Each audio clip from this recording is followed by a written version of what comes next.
So welcome everybody. Today I'm back after a couple of weeks away, and I know it was ably handled by Ian and the rest of the gang. So thanks, Ian, for taking that. And today we're going to talk about what's coming up January 1st, as far as the new estate rules and forms. We have new forms, we have new rules, pretty dramatic changes. Let's get to it. Okay, Ian, anything that you wanted to start with off the top? No, I agree with you. There's a combination of the legislation that's kicking in that we know a little bit, we know all about, but we've been talking about now it's finally going to come into play, and these forms, which are and I think on balance this is all good forward progress. I will say that I was involved, and so were you, with the outreach. The Attorney General's office sought out input from all sorts of different stakeholders on this, and I think they listened to us in large part. Yeah, I mean, I think something that's been going on since COVID is the simplification of some of the complexities in the probate process, and that's what the amendments and the rules and the forms are doing. So the first thing is that these new rules and forms the forms won't be required until January the 4th, but technically I think the rules are in place on the 1st. And we have basically brand new forms. They've reduced the number of forms from 56 it is to 23. So you don't basically need different forms for an intestacy, for example, or different forms for multiple wills, or different forms for wills. So and that's basically the idea, that you're going to use one form regardless of whether it's an intestacy, multiple wills, or a single will, condensed, and that now the options are checkable. So what I thought we would do maybe is just start with the sort of the application form and go from there. And we'll just highlight some of the changes. You can see the forms have been made to be more user friendly generally. So there are check boxes, but by the way, all of these forms are available. There's a link we've provided. They're available in Word. I'm sure that the software companies that deal with forms for probate, like Estatably, for example, have updated their forms. So if you're using them, that's good. So a lot of the content is very similar. This happens to be, I'm just going to open up form 75-1. A. They're now by letter as opposed to the old forms, which were by number. So here is the application for probate, whether it's an intestacy or single will or multiple wills. And again, it's a lot of this is, we're not necessarily we don't have to go over, but there are a couple of things. So the first thing is this idea of separation, and the definition of separation, right? Because now, and we've mentioned this before, separation has an effect on wills where it never did before. So the legislation and the Succession Law Reform Act defines what is separation for the purposes of a will, and whether that separated spouse would be automatically removed as a beneficiary and executor. So the application asks for that now as well. And then there's the whole question about marriage not revoking a will, right? So they put in the date when the new rules come in, being January 1st.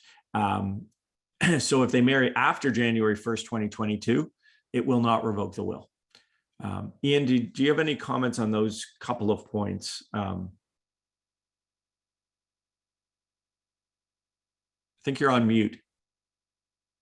Got me on one. Good. This just two quick points. One is this, of course, mirrors the legislation that comes into effect January 1, as you say, but it's also was designed to make sure that on the recipient side, it's easier to follow and easier to address issues that may or may not come up on probates. And you can see the format itself is actually, the actual clerks gave a ton of input on what would be easier for them. And there's some thought that this is going to actually streamline and speed up the probate process too. So I just wanted to add that. Yeah.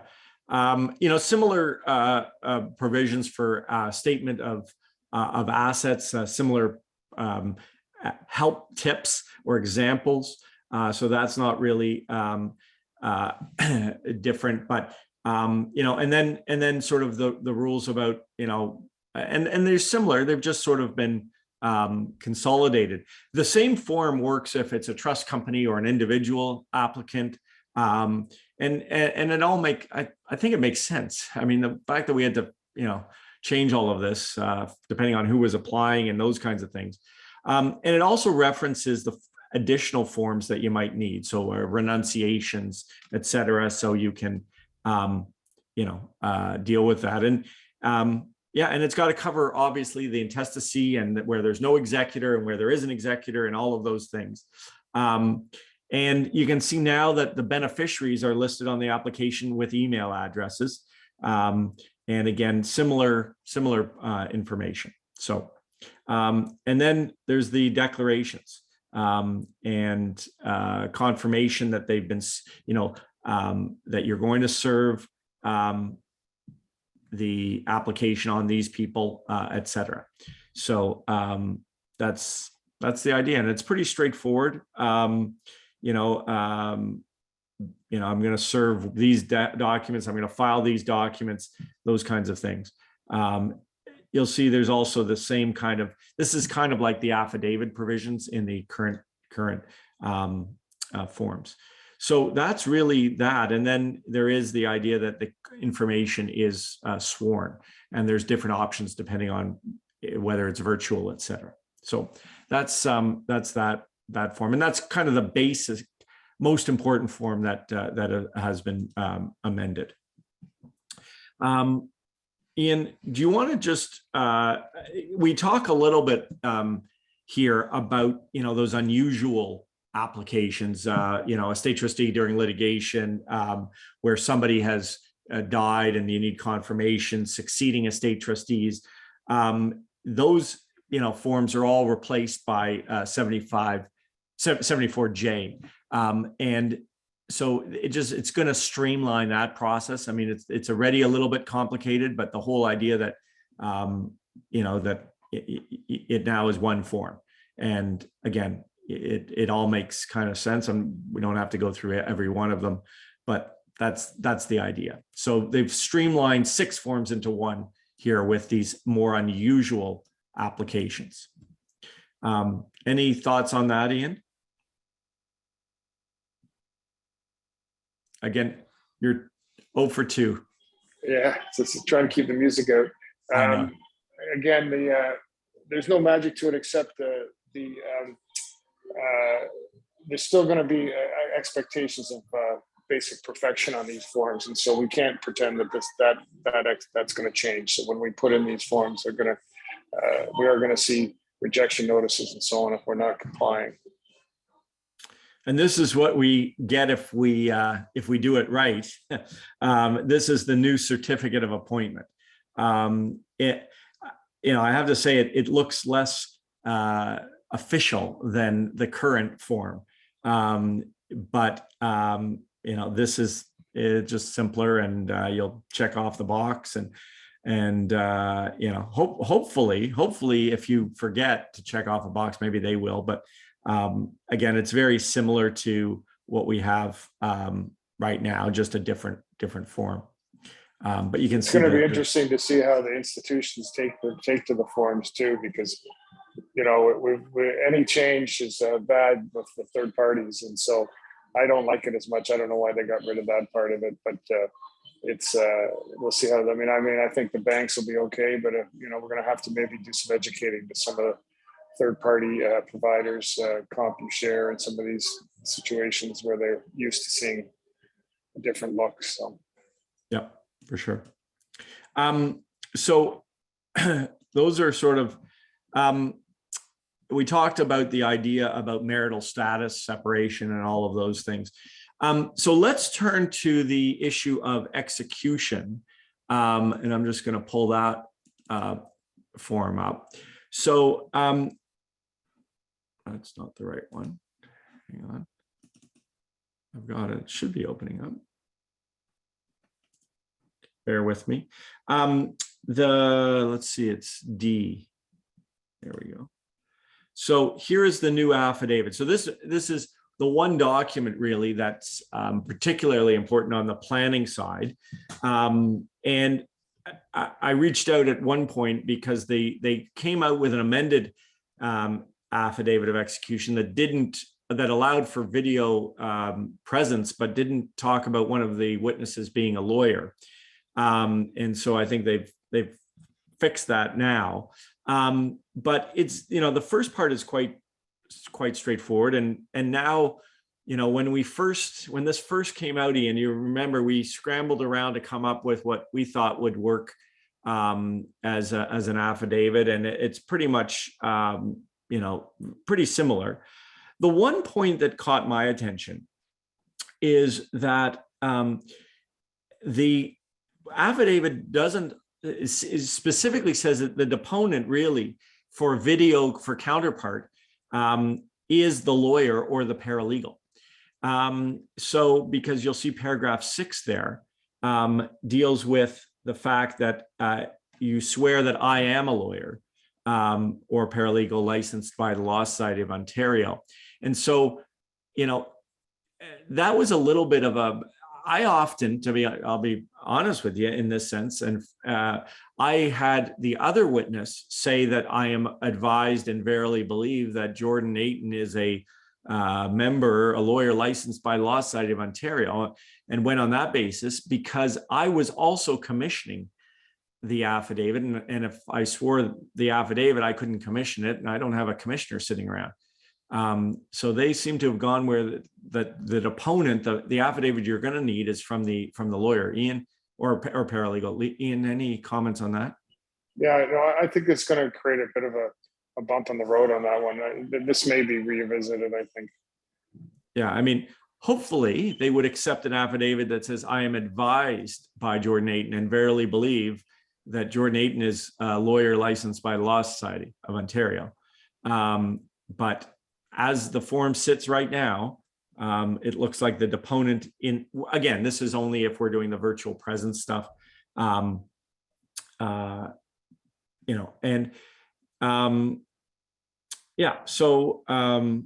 that's, other than that, it's pretty straightforward. But of course, eState users will note that as of January the 4th, when they generate their documents, the new affidavit of execution will be automatically generated. So that's the point there. So we talked about separation. Right now,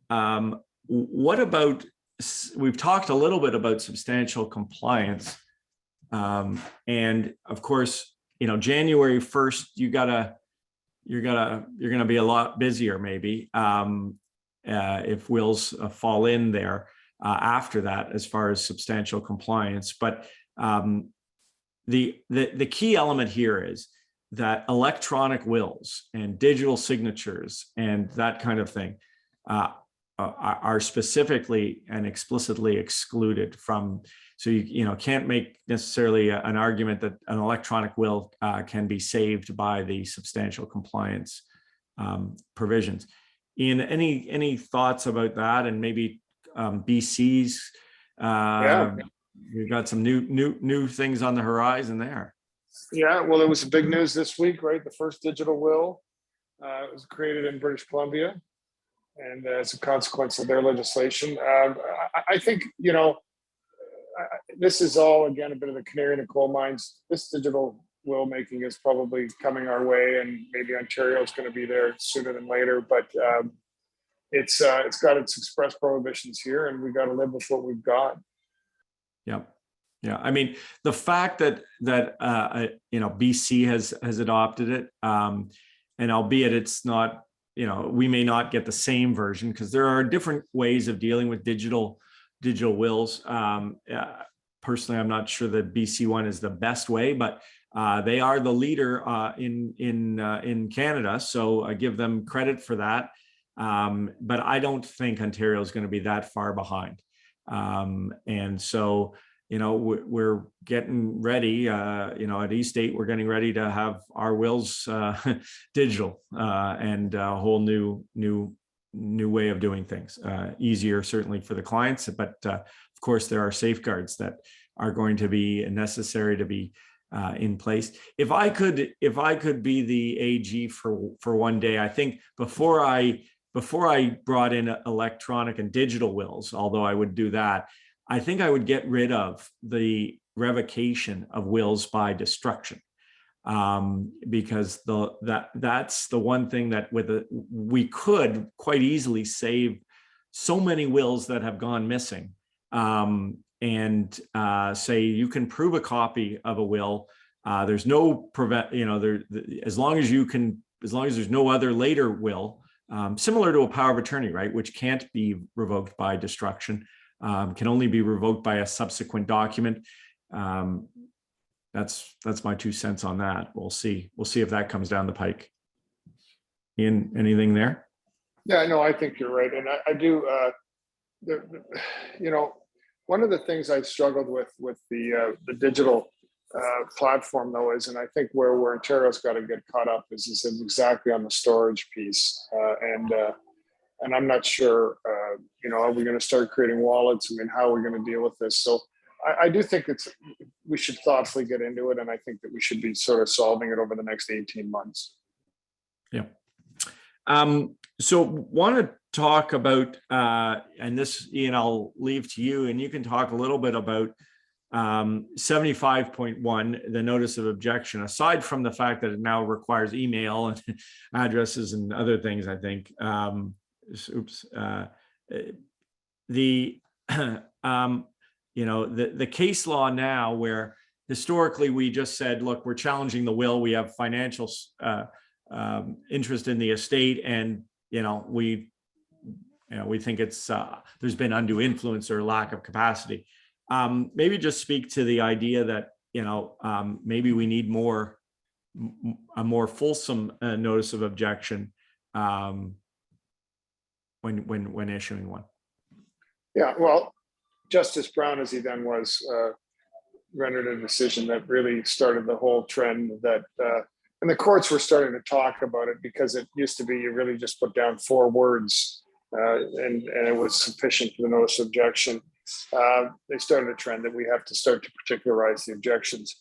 And I think that's fine. And I philosophically always thought that's sort of nonsense in a way, because at the end of the day, we should probably do it by way of a proper pleadings, or insist that the application particularize it, because the filing of notice of objection at that point, often you do not have any facts, substantial facts to support it. And what happens is that you get good writing, you get sort of language that sounds more inflammatory than it needs to sound, and the purpose of the notice of objection has sort of lost its sting, because really at the end of the day, you're saying, I'm going to take a run at this will, and it's a bit of an injunctive tool. So I get that you can't be completely cavalier about it, but the fact that we've got to spell it all out at that point, it seems to be sort of a bit lazy, because it's at that point in time, it's not verified by affidavit, and things that are said are not always provable. And I can tell you that it often doesn't start a case off well when inflammatory things are said in a notice of objection that may never be able to be pulled off the table. And all you've done is exaggerated your positions because you knew you didn't have to verify. Yeah. And, the requirement that you've got to produce, evidence, if that's what you need. I mean, often you don't have evidence. And like you said, and then you're worried that somebody's going to bring a motion to strike it, and you got to start making things up, or maybe not necessarily completely making things up, but taking guesses, which, as you say, doesn't help down the road. So a couple of things about service on government agencies. And, you know, the forms talk about the fact that you've got to serve the children's lawyer for unborn, for minors, for unascertained, and the PGT for incapable beneficiaries. We know about that. We came across recently a court in, I think it was in Lindsay, that indicated that there now has to be some evidence of a receipt by the children's lawyer that they got the package. That was the first time I've ever seen that. And they said, you know, can you just send us a copy of the email where they acknowledged that they received the application for certificate of appointment. So just keep your eye out for things like that. You know, we are hoping, and I know Mr. Downey, the Attorney General, spoke with us this year, right, and said that one of his hopes was that the applications for certificate of appointment wouldn't simply just go to the jurisdiction that, you know, that was required, but they could spread it out so that the workload could be spread out among more jurisdictions who might not be as busy. And if each jurisdiction has different rules and requirements, that's something. So anything, Ian, there about that? Yeah, well, I think that's going to be the reality. He was pushing that because it makes good sense. Some jurisdictions have more backlog than others. And I know outside the GTA, actually, you know, although we complain about the Toronto ones, they're backed up badly too in many jurisdictions. So I think we've got sort of a systemic problem that the AG is going to have to address, as well as just resourcing these probate applications. Now that it's more streamlined, I'm not sure that there's that much room for flexibility with a lot of these offices anyway. Let me just see if I can pull up the, I believe it's C. No, it's D, sorry. And B, there it is. So again, this is the notice of, this is the affidavit of service. Again, you used in all different applications, and you know, a confirmation that they've been served, and the application, and the copy of the will, or an extract, and that's what it still talks about. So those are the kinds of service ideas, and again, you can swear it by remote, etc. So that's one of the big changes, right? So Ian, did you have anything else that you wanted to talk about? If there are questions, we'd be happy to take them. I'm just going to pull up the rules here to show everyone. Oops, should be, here we go. So this is, sorry.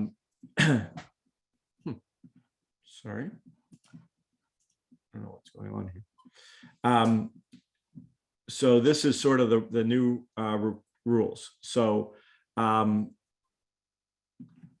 you'll see that one of the fundamental differences, right, is the actual application for the certificate is what's served, right? And the whole idea of a different kind of notice is, you know, one of the major changes here.